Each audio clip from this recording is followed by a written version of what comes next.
Hello అండి, welcome to our channel. నేను మీ ప్రసూనారెడ్డి.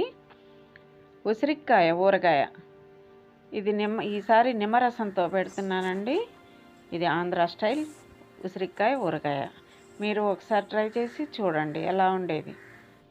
ఈ ఉసిరికాయలు కడిగి ఒక క్లాత్ మీద ఆరబోసుకొని తడి లేకుండా గిన్నెకి తీసి పెట్టానండి. ఇప్పుడు ఒక స్టవ్ వెలిగించుకొని స్టవ్ మీద ఒక 1/2 kg ఆయిల్ పోసి వేడైన తర్వాత, మరీ బబుల్స్ వచ్చి అంత వేడి కాదండి, మీడియం ఫ్లేమ్లో ఉన్నప్పుడు ఆయిల్లో ఇవి వేసుకొని దోరగా కలర్ చేంజ్ కాకుండా దోరగా అయ్యే వరకు ఇట్లా కాయను పట్టుకొని ఇలా ఒత్తితే దబ్బలు దబ్బలుగా ఊడిపోయేటట్టు వచ్చే వరకు వేపుకోవాలి. కలర్ చేంజ్ కాదు, లో ఫ్లేమ్లో వేయించితే కలర్ చేంజ్ కాకుండా వేగిపోతాయండి, కొంచెం చేంజ్ అవుతాయి అంతేను.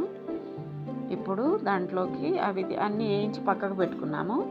ఇప్పుడు ఒక చిన్న ప్యాన్ పెట్టుకొని అందులో 2 టేబుల్ స్పూన్ అంటే 20 grams మెంతులు అవి వేసాను. 1 kg ఆవాలకి 20 grams మెంతులు, 50 grams ఆవాలు వేసుకుంటున్నాను నేను. ఇవి సన్నని లో ఫ్లేమ్లో చాలా దోరగా మంచి వాసన వచ్చేటప్పుడు, మాడిపోకూడదండి, దోరగా వేయించుకోవాలి. వేగిపోయాయండి. ఇప్పుడు ఇందులోకి ఒక 50 grams ఆవాలు వేసుకుంటున్నాను.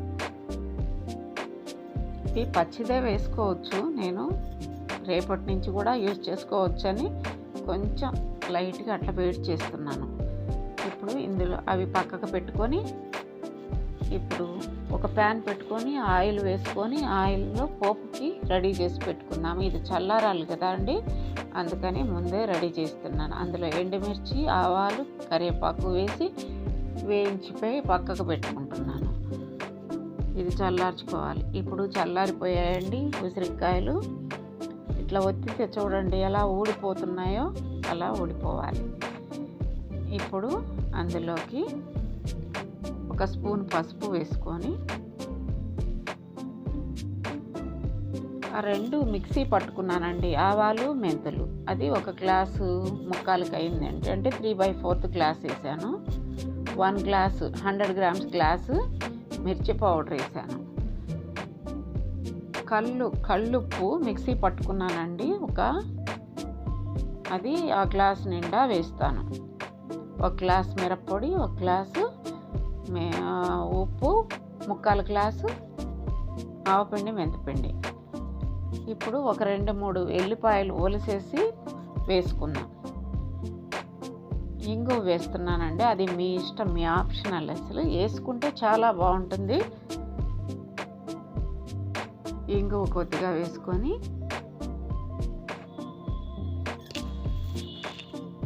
ఈ సైజు కాయలు ఒక 4 కాయలండి రసం పిండుకున్నాను నేను. ఇప్పుడు ఆ రసంలో ఇత్తనాలు పడకుండా పోసేసుకొని కలుపుకోవాలి.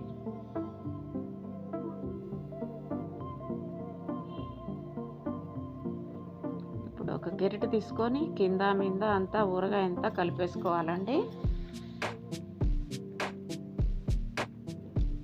ఇలా చక్కగా కలిపేసుకొని మనం పోపు పెట్టుకొని చల్లార్చుకున్నాం కదా తిరగమాత, ఆ చల్లార్చింది కూడా ఇందులో పోసేసి కలుపుకోవాలి. ఇది మంచిగా కాయలంతటికి మిరప్పొడి పట్టేటట్టు పోసుకొని కలుపుకొని తర్వాత ఈ ఆయిల్ వేసుకోవాలి. ఈ పోపు వేసి కలిపేసేసి జార్లోకి ఎత్తిపెట్టేసి ఉన్నది. నేను చూసి వేసుకుందామని కొద్దిగా ఆయిల్ తగ్గించి కలిపానండి. రేపు ఉప్పు కరిగిపోయిన తర్వాత మనకు ఆయిల్ను పట్టి కాయలు మునిగే వరకు పోసుకోవాలి, అది గుర్తుంచుకోవాలి. ఏ మటుకు కాయలు పైకున్నా కానీ బూజు వచ్చినట్టు కొంచెం కనపడుతుంది, మళ్ళీ మీరు బూజు పట్టింది అనుకుంటారేమో, అందుకని ఆయిల్ వేసుకోవాలి. ఇది చిన్న టిప్స్ అండి, మీకు తెలిసే ఉంటుంది కానీ చెప్పాలని చెప్తున్నాను. ఎంతో టేస్టీగా ఉండే ఉసిరికాయ ఊరగాయ రెడీ. మీరు ఒకసారి ట్రై చేసి ఎలా ఉండేది నాకు కామెంట్ రూపంలో తెలపండి. నా వీడియోస్ చూస్తున్నందుకు ధన్యవాదాలు. నా వీడియోస్ లైక్ చేసి షేర్ చేసి సబ్స్క్రైబ్ చేసుకోవడం మర్చిపోవద్దండి. Thank you. నా ఛానల్లోకి వెళ్తే నువ్వులతోటే ఉసిరికాయ ఊరగాయ కూడా పెట్టున్నానండి. అది కూడా మీరు ట్రై చేసి చూడండి. నెక్స్ట్ టైము చింతపండు పులుసుతోటే కూడా ఉసిరికాయ ఊరగాయ పెట్టి చూపిస్తాను. ఇలా పెట్టుకుంటే సంవత్సరం వరకు నిలవ ఉంటుందండి. ఎంతో టేస్టీగా ఉంటుంది.